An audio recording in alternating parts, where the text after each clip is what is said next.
I don't care who you are, life is going to knock you down. Listen to me, many of you right now, life's got you up against the rope, and you got to do me a favor. Like, you can't give up. You can't give in. Pain is temporary. Pain is your friend. Pain is going to take you to the next level. When you going through pain, I know what you feeling. I know exactly, because I've been there. I've done that. But you got to work through it. And the reason why most of you are not successful is because every single time stuff not going your way, you give up, you quit, you let go, and people feel weakness. They feel it. You can feel when somebody's not committed, when they're not all in, when they're not dedicated. And there's another level you get to when you go all in. Winners win and losers lose.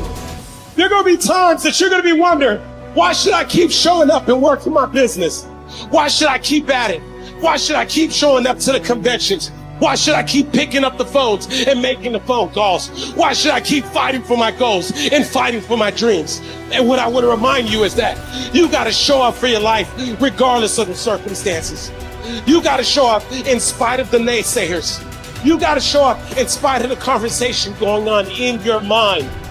You got to show up for your life, because if you don't, nobody else will.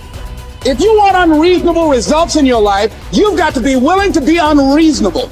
Part of being unreasonable, you don't judge according to appearances. Part of being unreasonable, you can see it because you believe it. You must have the faith to call forth those things that be not as though they were. You've got to decide, I deserve this, and I'm going to have it.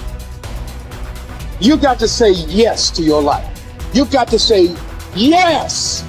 Yes to my dreams. Yes to me. Yes, I can make it. Yes, I can. Doesn't matter how many failures I've made. Doesn't matter how many mistakes I've endured. Doesn't matter about my defeats. Doesn't matter about what I've done. Yes, yes. I don't care about the fact I'm in a hole now. Doesn't matter about where I am. The last chapter to my life has not been written yet. If you judge me now, you'll judge me prematurely. I'm still in the process of transforming my life. I'm still in the process of becoming. Yes. The brilliance of Thomas Edison was not in his mind. It was something much more ordinary and often much less respected. I've got no imagination, he once said. I never dream.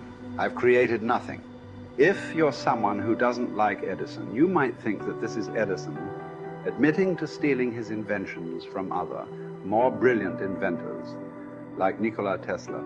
Not quite, but he did readily concede that most of the credit belonged to something other than his brain. The genius hangs around his laboratory day and night, Edison said. If anything happens, he's there to catch it. If he wasn't, it might happen just the same. Only it would never be his.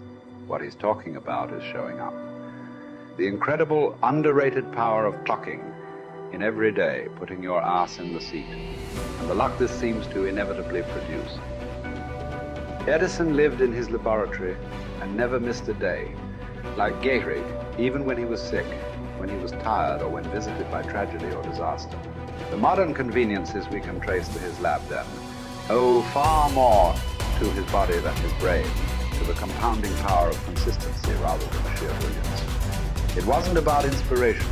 It was about getting to work, show up and try. Get on the treadmill, pick up the violin, script out some scenes, reach out to some clients, read some reports, lift a couple weights, jog 1 mile, cross one thing off the to-do list, chase down a lead. It doesn't matter what it is. All aspects of our life benefit from this circumscribed kind of living. Just as long as you do something every day, that is the important thing. Show up.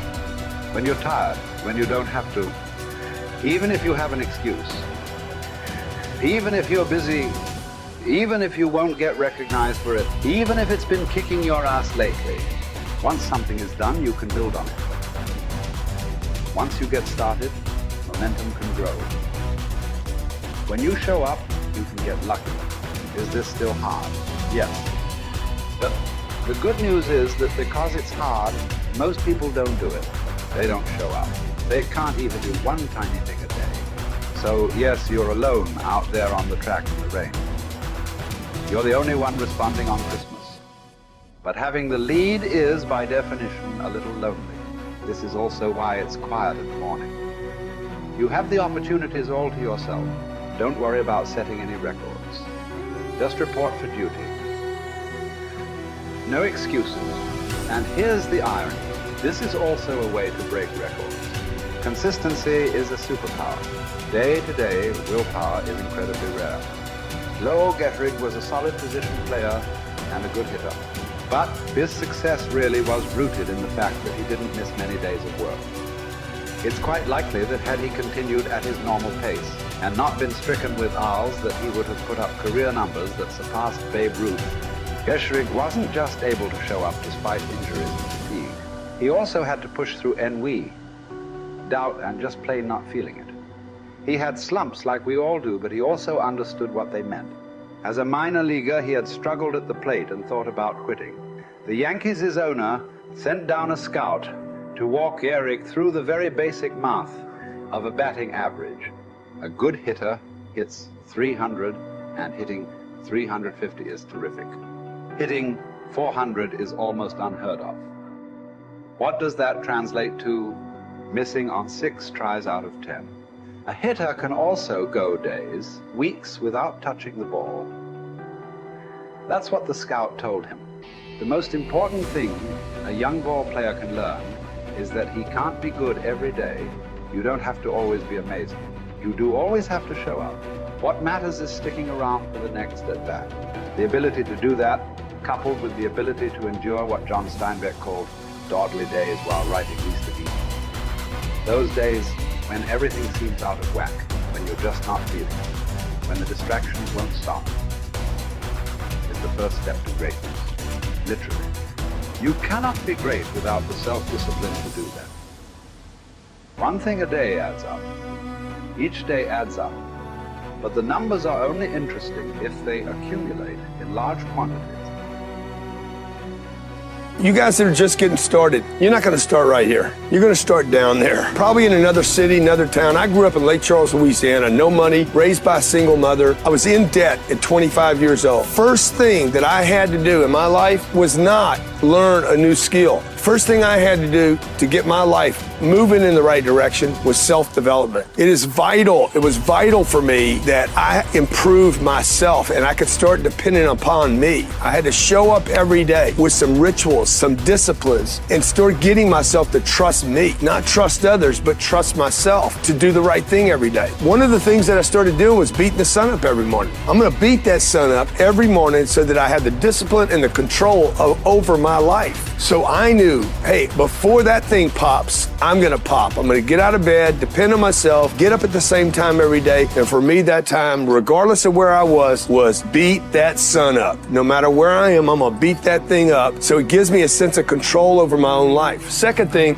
I had to start cleaning up my life and my friends and my environment. When I was younger, between 15 and 25, I was doing crazy stuff in my life. Wasting my weekends. I have the saying, weekends are for the weak. I was drinking, fooling around with a bunch of bad things, bad people. At 25 years old, I cleaned it all up. Quit going to those places. Quit hanging out with people that did not have ethics and discipline in their life. I wanted to build something in my life. I wanted to become someone. And to do that, to become someone in the eyes of the world, just beating that sun up every morning gives me the sense of accomplishment. That I did what I said I was going to do. That I woke up when I said I would wake up. And I start building respect for myself. Start believing in myself so that I can go out into the world. And maybe today when I go into this meeting that I'm dressed for, they'll believe in me as much as I believe in me. And that'll show up in a contract, a deal, maybe even some money.